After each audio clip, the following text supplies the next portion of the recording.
வாழ்க தமிழ், வளர்க இந்தி. அன்பானவர்களே வணக்கம். உங்கள் அனைவரையும் இன்றைய ஹிந்தி வகுப்பிற்கு நான் வருக வருக என்று வரவேற்கிறேன். போன வகுப்பில் நாம் என்ன படித்தோம் என்றால், உயிரெழுத்துக்களும் மெய்யெழுத்துக்களும் சேரும் பொழுது அந்த மெய்யெழுத்து எப்படி மாறுகிறது என்பதை நாம் படித்தோம். அதை நீங்கள் வீட்டில் நன்கு பயிற்சி செய்து நீங்கள் கற்றிருப்பீர்கள் என்று நான் நம்புகிறேன். அப்பொழுது கொடுத்த நீங்கள் அந்த பிடிஎஃப் லிங்கையும் நீங்கள் எடுத்து அதையும் நீங்கள் பதிவிறக்கம் செய்து அதனுடைய பிரதி பிரிண்ட் அவுட் எடுத்து அதையும் பண்ண வேண்டும். அப்பொழுது இப்போ அடுத்த பாடத்துக்கு நாம் போகிறதுக்கு முன்னால் ஒரு சில வார்த்தைகள் உங்களிடம் பேச விரும்புகிறேன். என்னவென்றால், ஒரு விண்ணப்ப படிவம், அதாவது அப்ளிகேஷன் ஃபார்ம் ஒன்று தயார் செய்திருக்கிறோம். அதை உங்களுக்கு பிடிஎஃபாக அனுப்ப போகிறோம். இந்த பாடத்தோடு அதை நீங்கள் பதிவிறக்கம் செய்து அதை பூர்த்தி செய்து எனக்கு அனுப்ப வேண்டும் என்று நான் விரும்புகிறேன். அது எப்படி இருக்கும் என்றால், இந்த மாதிரி இருக்கும். அந்த அப்ளிகேஷன் ஃபார்ம் இந்த மாதிரி இருக்கும் உங்களுக்கு. இதை ஒரு புள்ளி உரத்திற்காக நாங்கள் விரும்புகிறோம். இதை நீங்கள் பூர்த்தி பண்ணி எனக்கு நீங்கள் டெலிகிராம் மூலமாக அனுப்பலாம், இல்லை வாட்ஸ்அப்பில் அனுப்பலாம், இல்லை என்றால் எனக்கு தபால்லையே நீங்கள் அனுப்பலாம். அனுப்பியிருந்தால் எத்தனை பேர் விருப்பமாக இருக்கிறீர்கள், எத்தனை பேர் படிக்கிறீர்கள் என்பதை நான் அறிந்து கொண்டு அதுக்கேற்ற மாதிரி என்னுடைய பாடத்திட்டத்தை இன்னும் சுவையாக உங்களுக்கு நான் சொல்லிக் கொடுப்பது பர்டனாக இருக்கக்கூடாது. நீங்கள் சுவையாக அதில் ஈடுபட்டு கற்க வேண்டும் என்பது என்னுடைய ஆசை. அதை செய்வதில் எனக்கு ஒரு ஊக்கம் பிறக்கம். ஆகவே அதை நீங்கள் தயவுசெய்து அதை பூர்த்தி செய்து எனக்கு உடனடியாக அனுப்பி கேட்டுக்கொள்கிறேன். அதுக்கப்புறம் இன்றைக்கு நடக்க போகிறது இல்லவா அந்த பாடம், இந்த பாடத்துக்கும் நான் ஒரு பிடிஎஃப் விளக்கமாக நீங்கள் பிறகு ஓய்வாக இருக்கும் பொழுது நீங்கள் அதை பார்த்து படித்து தெரிந்து கொள்ள வேண்டும் அல்லவா, அதற்காக அதுவும் ஒரு பிடிஎஃப் லிங்காக போட்டு பிடிஎஃப் லிங்க் கொடுத்துருக்கேன். அது உங்களுக்கு இந்த மாதிரி வரும். அந்த பாடம் இந்த மாதிரி வரும். இந்த மாதிரி 2 பக்கங்கள் வரும். இதையும் நீங்கள் டவுன்லோட் பண்ணி படிக்க வேண்டும் என்று நான் விரும்புகிறேன். இப்பொழுது நாம் பாடத்தை படிக்க போவோமா? மாணவர்களே, இப்பொழுது ஹிந்தியில் சில விசேஷ தன்மைகளை நாம் இப்பொழுது பார்க்க போகிறோம், படிக்க போகிறோம். என்னவென்றால், இந்த காவை நீங்கள் காவன்னா கீயனா என்று படித்தீர்கள். இப்போ அந்த காணாவை இக்கனா என்று மாற்ற வேண்டும். எப்படி மாற்றுவது? இப்பொழுது பாருங்க. முதல்ல ஒரு முறை எப்படி என்றால், இந்த காணாவை போட்டு அப்புறம் கீழே இப்படி ஒரு கலந்துருப்பாங்க வச்சால் ஈக்கனாயிடும். இதுக்கு பேரு ஹலந்த என்று பேரு, ஈக்கெண்டாயிடும். ஆனால் வார்த்தைக்கு முதல்ல வரப்போ இந்த ஹலந்துங்கிறத உபயோகப்படுத்த மாட்டாங்க, கடைசி இடத்துல உபயோகப்படுத்துவாங்க. அதுக்கு ஒரு உதாரணம் காட்டுறோம் பாருங்க. இது சா, இது நா, இங்க ஒரு கீழ் போட்டுவாங்க. இப்போ இது சன் என்று ஆகிவிடும். இது ஒரு முறையாச்சா. அடுத்த வகை எப்படி என்றால், அந்த காணாங்கிறத பாஜாக்கிடுவாங்க. எல்லா இடத்தையும் பாஜாக்கிட்டா அது மெய்யெழுத்தாக ஆகும். எப்படி அதை பாஜெழுத்தா மாற்றுவது? இந்த இது காணாவுடைய முழு எழுத்து. இதை பாஜாக்கிறதா இப்படி எழுதுவாங்க. இப்படி போட்டு அப்படி போட்டால் இது பாஜாயிடும். அதோட இதை சேர்ப்பாங்க, அடுத்த எழுத்து சேர்ப்பாங்க. இது யானாவை சேர்த்துக்கும். அப்புறம் துணை எழுத்து. இப்போ இது எப்படி உச்சரிக்கின்றால், கியா என்று உச்சரிக்க வேண்டும். நாம் என்று இதை இக்கியா உச்சரிக்கக்கூடாது, கியா என்று உச்சரிக்க வேண்டும். கியா என்றால் என்ன, ஹிந்தியில என்ன என்ற அர்த்தம். இது ஒரு முறை. இன்னொரு இடத்துக்கு காட்டுற பாருங்க. இது மூணாவது பா, அப்புறம் இது சா, சாவுடைய அரவத்தர். இது இச்சன் ஆயிடும். அப்புறம் இன்னொரு சா போடுவாங்க, இன்னொரு சா போட்டு அப்புறம் துணை எடுத்து போடுவாங்க. இது எப்படி வாசிக்க வேண்டும் என்றால், பச்சா என்று வாசிக்க வேண்டும். பச்சா என்றால் குழந்தை என்று அர்த்தம். சரி, இது ஒரு முறையாகிவிட்டுதான். அப்புறம் இந்த ரா இருக்கு. ராவை எப்படி பாதுகாக்கிறது அப்படின்னு உங்களுக்கு சந்தேகம் வரும். நியாயமான சந்தேகம். ராவை நம்ம பாதுகாக்க முடியாது. இந்த ரா என்ற எழுத்தை நம்ம பாதுகாக்க முடியாது, கீழே இப்படி கலந்தும் போட முடியாது. அதை என்ன செய்தார் என்றால், அதை வேறு விதமாக எழுதுறாங்க. அதுக்கு உதாரணம் பாருங்க. இது தா, நாலாவது தான். அப்புறம் மா போட்டு இங்க இப்படி போட்டுருவாங்க. இப்படி போட்டால் த இர் இம் தர்ம் என்று உச்சரிக்க வேண்டும். இந்த ரா வந்து இந்த இடத்துல இர் ஆயிடும். இப்போ இது மேல போட்டு பாருங்க, இந்த பாருங்க வா இர் கா வர்க்கு, இந்த மாதிரி அது இர் ஆயிடும். இந்த மாதிரி போடுவாங்க. ராவை இந்த மாதிரி போட்டா அது மெயிட்டாக ஆட்டிவிடும். இப்போ இதே இது இன்னொரு போடுற பாருங்க. இது வந்து பா, இது வந்து மூணாவது தா, ஒரு துணை எடுத்து அப்புறம் மேல இப்படி. இப்போ இது எப்படி ஆக்க வேண்டும்னா ப இர் தா பர்தா என்று நாம் உச்சரிக்க வேண்டும்.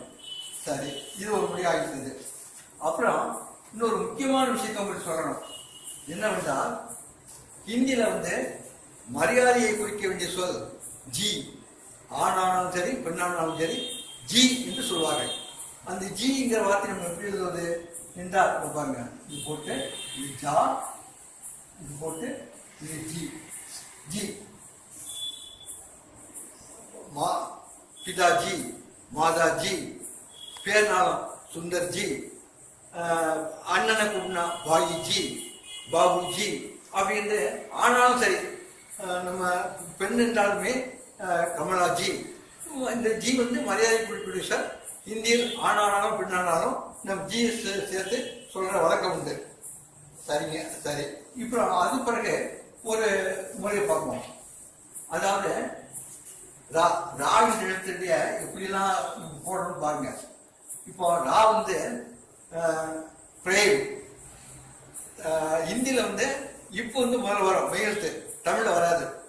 பிரேம் எப்படி எழுத வேண்டும் என்றால் இந்த இந்த பானா போட்டுடுங்க. பானை போட்டு கீழே போட்டா இது பிரன் ஆயிடும். அப்புறம் மேல இப்படி போடணும் பிரே. இப்படி போட்டீங்கன்னா பிரேம் ஆயிடும். இந்த பாவோட ராசிக்கிறப்போ கீழே நம்ம கோடு போட்டணும் பிரேம். இதுலயே இப்படி போட்டா பிரேமா என்று ஆகிடும்.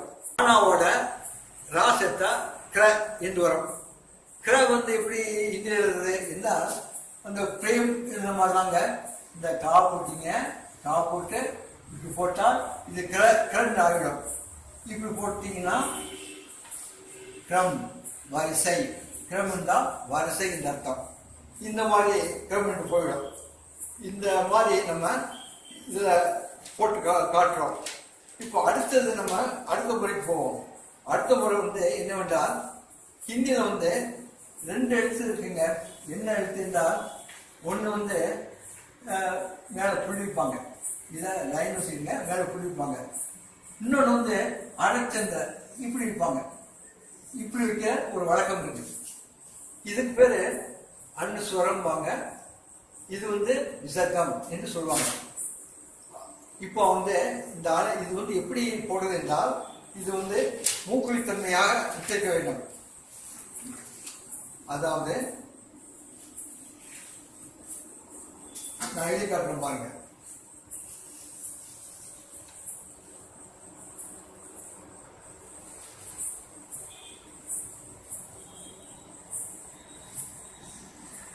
இது கா, மேல ஒரு புள்ளி, அப்புறம் இன்னொரு கா, அப்புறம் 3 சொல்லி தான்.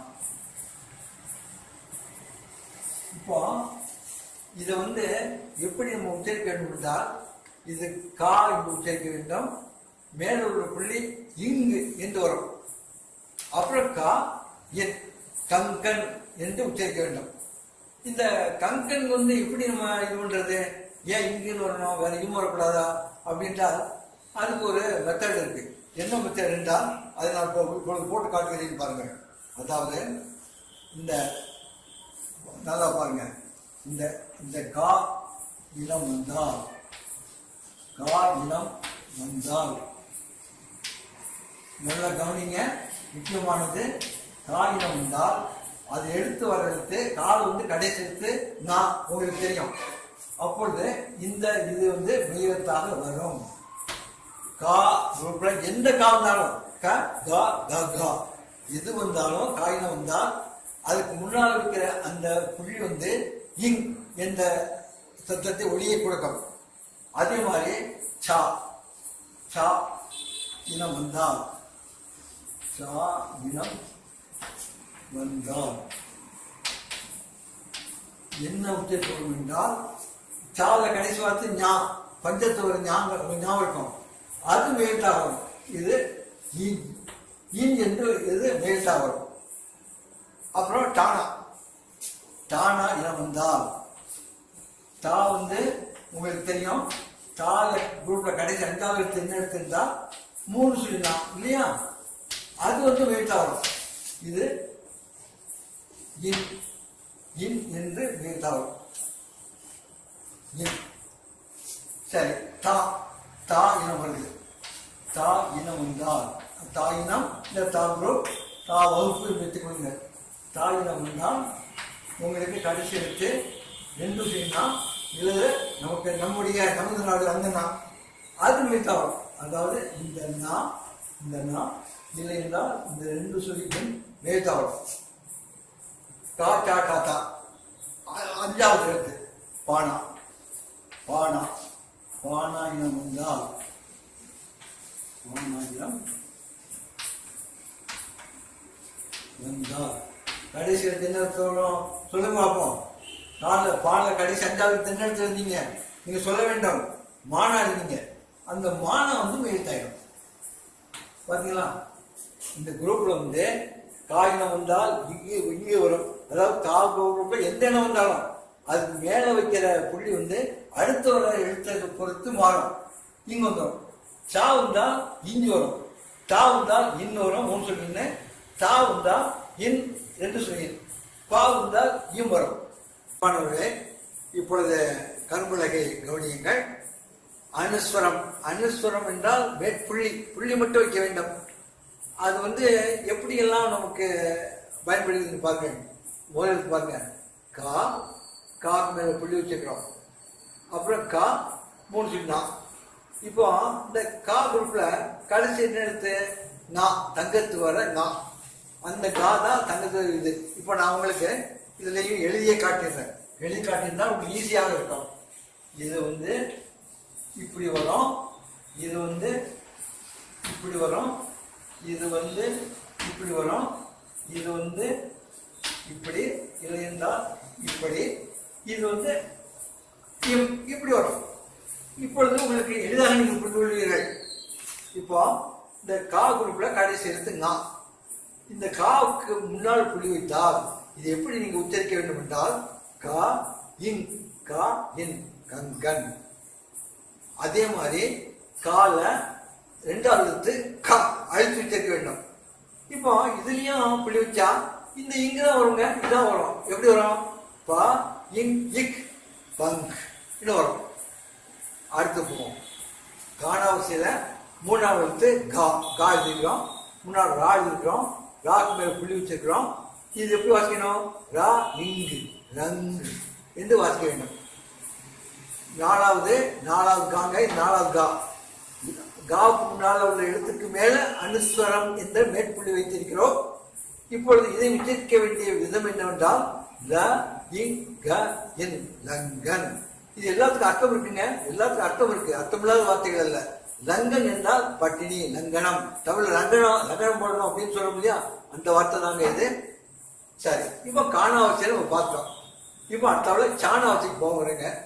சாணாவசி வந்தால் சாணாவசி குரூப்ல கடைசி எழுத்து ஞானத்துக்கு வர ஞா என்ற எழுத்து, அது மேல்தாயிடும். இதை பாருங்க, கா போட்டு தொழில் போட்டு கான்னு போட்டுட்டேன்.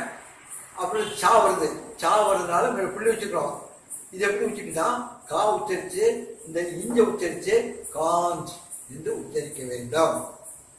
இப்போ சானுடைய அடுத்தடுத்து 2வது சா போட்டுக்கிறோம். இது சாக்கு முன்னால பாக்கு மேல நம்ம புள்ளி வச்சுக்கிறோம்.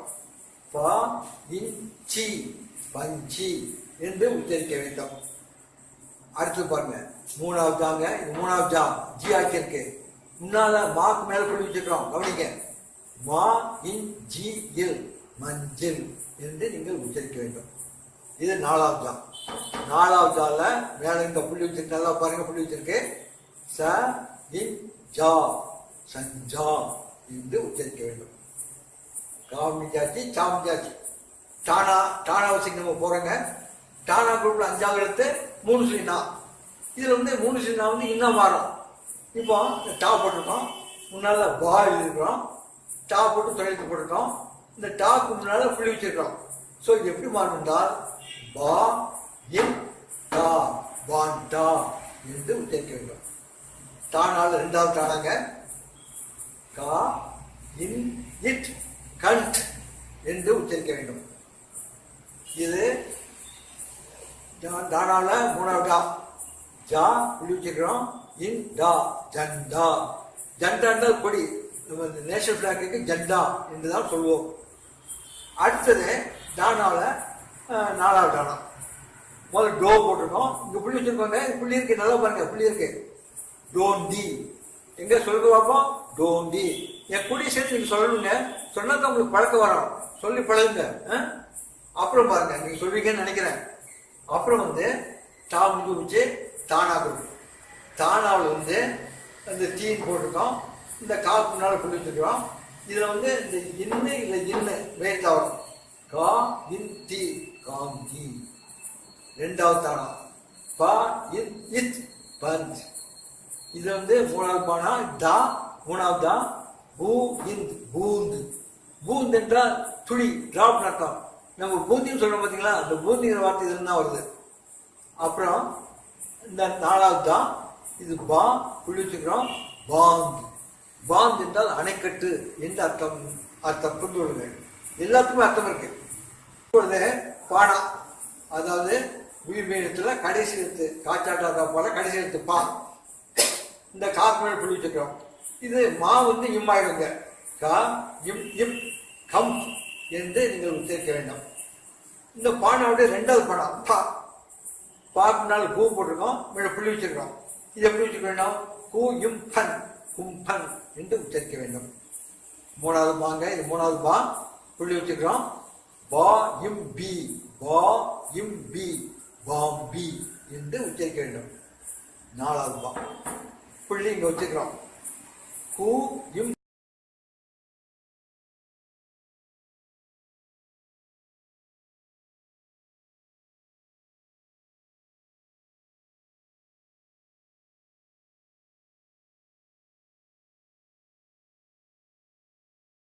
இப்பொழுது நம்ம ஒரு முக்கியமான பகுதிக்கு வந்திருக்கிறோம். அனுஸ்வரத்தை பற்றி படித்தோம்.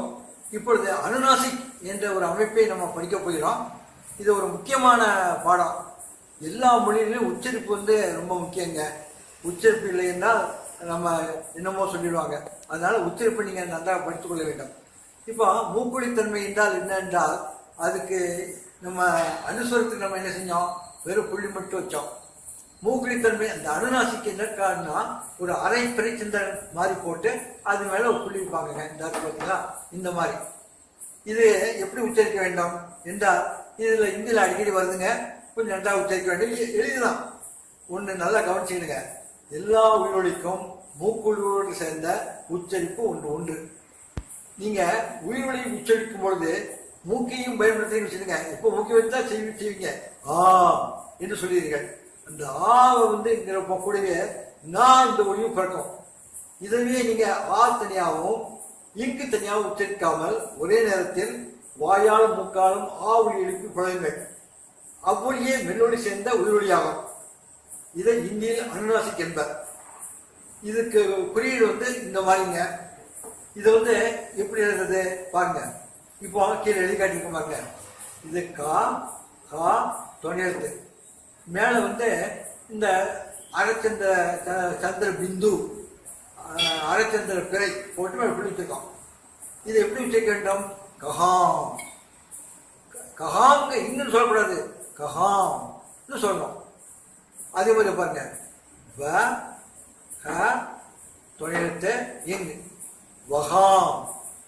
இங்க சொல்லுங்க பார்ப்போம். வஹாம். வஹாம்னு சொல்லக்கூடாதுங்க, வஹாம். அப்புறம் யா கா துணை எழுத்து மேல இது சந்திர பிந்து யஹாம். அதே மாதிரி ஹா துணை எழுத்து ஒரு சந்திர பிந்து ஹாம். ஹாம் என்றால் எஸ் அர்த்தம், ஆமா என்று அர்த்தம். நீங்க அனுஸ்வரத்துக்கும் இந்த அனுநாசிக்கும் வித்தியாசம் இருக்குங்க. அனுஸ்வரம் வெறும் புள்ளி மட்டும்தான் வைப்போம். அந்த புள்ளி எதிர ஒண்ணுனா காட்சாட்டாப்பா அது வர்றப்போ அந்த புள்ளி வச்சு அதை காட்டுறோம், எழுத்தா காட்டுறோம். இது அப்படி இல்லை. இது தனியான ஒரு இது. நன்றாக கவனியமாக பாருங்க. இப்போ அதே இது இதில் பாருங்க, நான் ஹி புள்ளி வச்சுருக்கோம். இதுவும் அனுநாசி புள்ளி தான். ஏன் இங்கே அரைச்சந்திரன் வைக்கவில்லை என்றால் இங்கே இடம் இல்லை. இடம் இல்லாதனால நம்ம வெறும் புள்ளி மட்டும் வச்சுட்டோம். இதை எப்படி உச்சரிக்கிறது? நகி. நகின்னு சொல்லக்கூடாதுங்க. நகி. நகி என்றால் நோ என்ற அர்த்தம், இல்லை என்ற அர்த்தம். இப்போ மா போட்டு மேலே 2 போட்டுருக்கோம். மே புள்ளி வச்சுருக்கோம். இப்போ மைன்னு வராது. மே. மே மே என்றால் நான் என்ற அர்த்தம். இதை பாருங்க, மா போட்டு புள்ளி வச்சு மேலே போட்டிருக்கோம். மே என்று உச்சரிக்க வேண்டும். அதனால அனுஸ்வரம் எப்படி பயன்படுத்த வேண்டும், இந்த மாதிரி அனுநாசி எப்படி பயன்படுத்த வேண்டும் என்ற இடத்தை விளங்கிவிட்டோம். இதில் போதுமான இடம் இல்லை இருந்தால் தான் நம்ம வெறும் புள்ளி மட்டும் வச்சு காமிச்சிருக்கோம்.